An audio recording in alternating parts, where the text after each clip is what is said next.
Hello and welcome to episode 19 of How to Play Star Wars Galaxies. I'm outside of the Dantooine, an outpost, the Imperial outpost here, and we're going to go in today explanation of Starship components. Before I can even begin to go and do a spaceship space tutorial, we really need to even just basically cover the spaceships. So starting off really quick, I want to explain how when you start in the game what's going to happen. Now if you've already started this once, if you've gotten to the game at all, you'll know that you've got some emails inside the game system asking you to join, whether it be the Imperial, the Rebels, or the Privateers. And a real quick explanation, the Imperials, basically you fly TIE fighters and you fight for the Imperials, and you can do GCW in space. And if you're a Rebel, basically you fly X-Wings and that kind of thing. And if you're a Privateer, it means you are not a part of the actual GCW in space, and you do not have to be you don't have to be the same faction in space that you are on ground. So just because you're an Imperial on ground does not mean you have to be an Imperial in space. So it's a really cool little thing that they did. You're not required to be the same faction. So let's go ahead and get started. We're going to go into one of the Starship terminals. Now basically all you have to do is click on here. But if you want to see where your ships are when you're playing at any time, just go into your data pad by pressing K, and then in here you'll see your spaceships. Now here, for example, I have a TIE oppressor. And if you simply want to look at the information, you go to View Components, and everything you need to know about your ship is in here. You can look at it. If you simply want to look at all the components of the actual physical piece of the ship, you can. And we're going to go into this from the actual terminal here. But you can look at all your ships in here. They're in your data with your pets and your vehicles and your droids. So if you click on the Starship terminal, any starships you have available to you will be in here. This is they changed this to, instead of being the way it used to be, where if you traveled from one planet to another with your ship, so let's say if I selected this ship and I went to travel, and I was I'm on Dantooine. If I went from Dantooine to Corellia, that ship would go with me from Dantooine to Corellia, and it would stay on Corellia unless I took that ship to another planet. My other ships would stay on Dantooine if that's where I created them from. So they have changed that from no longer being that way. And the way it works, if I travel from Dantooine to Corellia, all of my ships come with me to Corellia, so I no longer have to worry about leaving a ship on a certain planet and also forgetting what planet they came from. So if you're an old player returning, that may be something you might be remembering and have to worry about, but you don't have to worry about that anymore. So it's on to the parts of the ship. If you go into Manage, you can look at your ship parts. And I don't have a whole lot of extra pieces, so you're not going to see what it looks like if you have a lot of components on. But I can do a little trick to kind of give you an example. So first, we're going to go through every little ship part really quick, and I'm going to explain what it does, and if you need it or not to simply go into space and maneuver, or what you have to have. So, all right, the first thing you have to have, otherwise nothing runs. This is sort of like the battery pack of your entire ship, is your reactor. This is main reactor. If you expand this out, like all these, you can open them up and see what the actual name of it is. And if you had multiples in here, by clicking on them, they would show up in the what you have selected. So like I have this loaded, so it shows in here in the installed. But if I had a different one loaded, or a different one not loaded, I could click on it, and it would show up here, and I would be able to compare the two side by side. So it's a very nice way of knowing based on what's in your inventory and looking at the two. Everything has armor. Armor is essentially what determines when you're in space, what actually destroys it. Not destroys, but disables it completely in space. So once that item's armor goes down to 0, that piece is no longer functional.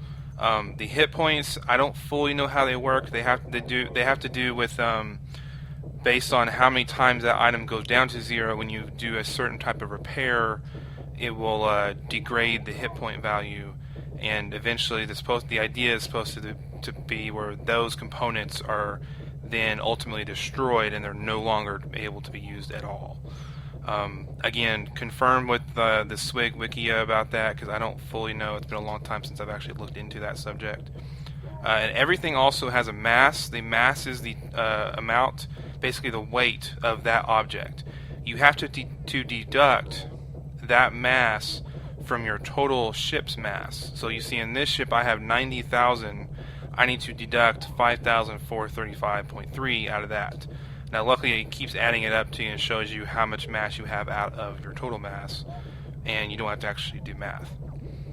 So the reactor, you want to make sure and have a really high reactor regeneration rate. The higher that number is, the better it's going to help you running all your parts.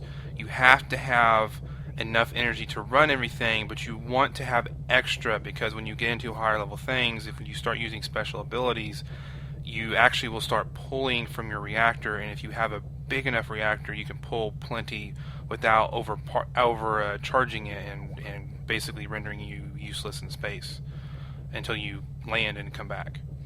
So that's a brief explanation on that. The engine, obviously you have to have an engine. I'm not going to explain every little bit in here, because you can find this stuff on the Wikia. I'm pointing you to that because I don't fully understand exactly how to explain it, and you might find a better explanation. Basically though, you want these all to be good numbers. Higher the better. The engine top speed, I like to keep on things like on ships like this that are small. I like to keep something way over 100 or over 100. So basically, go fast, and it's going to be easier to dodge things. However, the faster you go, the harder it is to make sharp turns, depending on what your other stats are. The shield, you do not actually have to have this to fly. This is just your protection. This is in addition to your front and your rear armor. Your front and rear armor are actually your protections, the physical protection that will not regenerate. So anything that goes through your shield will then hit your armor. The benefit though to using shields, you want to at least have a shield if you can. You don't have to have front and rear armor. I used to not do when I was starting off. But if you're good enough, you can go without it. If not, it's a good choice to go ahead and have it. And if you have the rune, you might as well stick it in. It's just extra protection. The shield, though, you want to have, basically what's going to happen is the front and the rear shield hit points, the number out of the total, that's what it starts at for me. So this may vary based on your component. My component may suck here, but what you want to do though is you want to have a good number, because when you're in space, your shields, you're going to get hit and it's going to go down, and then over time it's going to regenerate. So your shields aren't just, when they go down, they don't just stay where they are. That's the difference from your armor. When your armor gets hit, it stays where it was hit at. So having a really good recharge rate can help with that. If you're not too good at flying, I'm not too good at flying, so I try to have a good shield on hand. Again, you do not need a shield or even armor to actually function for your ship to function. You do need the engine, you need the reactor. That's pretty much it. You would really want to get a capacitor. The capacitor is sort of like the reactor, but the capacitor is what allows your weapons to function. It controls the recharge rate of the energy that goes into the weapons. It also tells you how much energy that it's generating, or it can accumulate for your weapons to pull from. So you want that to be really good. That's important, especially on smaller ships. If you're doing a lot of firing, you need to have a really good capacitor. Boosters are something you could actually completely do without. You do not need them, but they are a good little benefit. Even if you just get the smallest, cheapest little booster you can add, if there's any room on your ship, go ahead and add a booster. It can really help you with getting away, or just getting that little boost of speed to get out of a dogfight, so you can turn around really quick and come back into with plenty of room. Whatever have you as far as your tactics go, but boosters can be pretty helpful, especially when you're traveling. They can make a long trip. They can cut it down a little shorter. Your weapons, you want to make sure you have at least one really good weapon on you, especially if you're a good shot. Having that one good weapon can actually destroy a ship in one shot if it's weak enough. You want to really try and load out your weapons. The only reason you wouldn't want to put, if you say you have more than one slot for a weapon, the only reason you wouldn't want to put both in is if maybe you just do not have a good enough capacitor to handle 2 weapons. Because believe me, you want to make sure that whatever weapons you have loaded, that the capacitor can handle it. Because you do not want to be out there shooting and just holding the button down and firing, and all of a sudden your capacitor is completely drained, and you have to sit there while in space in combat against multiple ships, and you're out of power. So you want to make sure and be careful about how much you load. Maybe you'd be better off with 2 weak weapons. Maybe you'd be better off with 1 really powerful weapon. Just kind of up to you and how you fly. Oh, and the cargo hold, that has to do with loading in space minerals if you're actually mining those. Ordnances have to do with like missile launchers and things like that. I don't use them a whole lot just because the ships I like are smaller and you don't usually have room for them. But if you do want to use them on bigger ships, they can be really handy. You can shoot several missiles off at one target and just instantly kind of blow them up. So they can, and plus they'll follow the target, so that can be really helpful.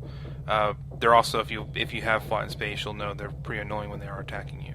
So look into your ordnances. There's a lot of different kinds, and they can be made different ways. And sometimes just simply having some missile packs and missile launchers sometimes that will just help you in combat. It doesn't even matter sometimes if it's a really powerful thing, but maybe go for the really strong one. And you do have to have an ordnance loaded in, and then you have to load in your missile pack. So you do actually have to have 2 components. You can't just go and get a missile launcher and expect it to work. And you actually will, the missile packs aren't always a lot of missiles to them, so you may have to load in a new missile pack each time you go into combat. But you can't do that unless you land. So that's the kind of the real downside to them. That's one reason I don't care for them as much. Counter missile measure launchers, they're basically things like, if you think of if you're in a car and like spy cars, when they launch out like oil in the back to slip up the person's tires, or they launch spikes, it's kind of like that. Things to maybe deter missiles from being locked on. Okay, and now to talk about the droid flight computers and also the droid interfaces. There are 2 different components that you need to have both of. You do need to have a droid interface if you are using an R2 unit, or if you're using a memory bank. There's memory banks are for like Imperials. They just tend to use those. But if you're a Rebel or a privateer, I think you mostly use like R2 units or maybe an R3 unit. I'm not really sure what all droids they use, but they use actual droids that get loaded with commands. You'll notice here the droid gets loaded in with the commands, the various commands that they would get from their own skills, or possibly from, you can get blank chips that you can trade to other pilots that they can load in the skills to, and then you use the chip. You can do that, but you also have to have the droid interface to actually correctly tell your ship how often you can use that those skills. So this essentially is kind of like a timer. The better the droid interface you have, the faster you're going to be able to issue your commands to your droid or your memory bank. Ultimately, you want this to be a very quick speed, so you can quickly put commands in. Because if you get to be good enough, you'll know that there's actually, more than 1 or 2 commands that you'll actually put in, that you'll do at one point before a big battle, and it can really make or break your ship. So having a good fast command speed on here is important, because if you don't, you're going to be sitting there waiting until your time is ready, and that might actually cause you to be late to a fight. So you want to maybe be really careful about what kind of speed you put in. That's pretty much it for the droid components. There's not a whole lot else to say. Just remember the parts you have to have, and remember you do not have to have everything loaded to be a good pilot. Your right components, the good components, are ultimately what will make or break you. And really, I can't stress this enough. When you are looking for components, go to the vendor bazaar or the bazaar terminal, and when you're looking, do component searches under specific stats. Like, look for the minimum and maximum stats that you are wanting in your ship, because you can actually look for that now, and look for specific speeds, or look for specific reactor drains, or any kind of little stat you're looking for that you need. So be really careful. I went and recently actually went and redid my whole ship, because I wanted to make sure that I had the max of what was out there. Hope you enjoyed this. Hope this sort of helps explain a little bit about ship components. We will be doing a space tutorial. I'm not exactly sure when I will cover it though. So I hope you enjoyed this. Until next time, I'll see you later.